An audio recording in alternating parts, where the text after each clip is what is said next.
हर कदम पर कोई कातिल है, कहाँ जाए कोई।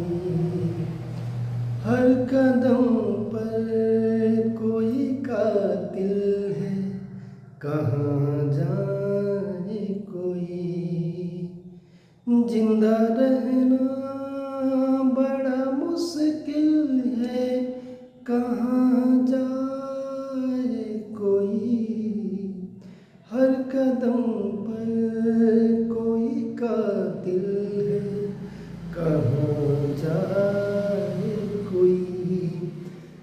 मेरे दोस्त, इस बात में वो दम है कि मैं इसलिए इस गाने के माध्यम से आपको बताना चाहता हूँ कि आज के समय में ऐसी स्थिति आ गई, ऐसी सामाजिक परिवेश बन गया है कि अगर आप जीवन में अपने कदम को वास्तव में सोच समझ कर नहीं रखेंगे तो कब कौन आपके पैर के नीचे से जमीन खींच लेगा आपको पता भी नहीं चलेगा।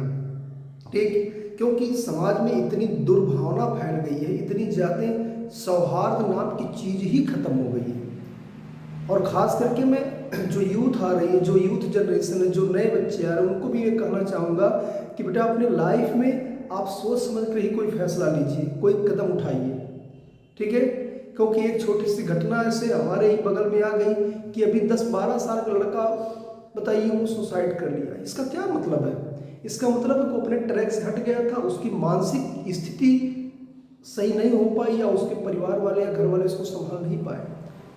तो मेरा कहने का मतलब है कि जब जिंदगी में, अब देखिए इस जो दौर चल रहा है, इस दौर में आपको अपने आप को बहुत स्थिर रखना है, बहुत संतुलित रखना है और बेहतर अच्छे से सोच समझ करके किसी भी काम में, किसी भी रास्ते पर चलने से पहले कम से कम आप 100 बार सोचिए कि मैं सही रास्ते पर जा रहा हूँ या गलत रास्ते पर जा रहा हूँ। ठीक है ना? ये सोच करके नहीं समझ आ रहा, किसी अन्य से सलाह लीजिए, अपने भाई बंधु, नाना नानी, मौसा मौसी, चाचा चाची, भैया भाभी, जिससे भी आप समझ पाए उससे सलाह लीजिए, उससे बातें करिए, उस पर डिस्कस करिए, तब जाकर के किसी चीज़ को, किसी रास्ते पर आप आगे बढ़िए।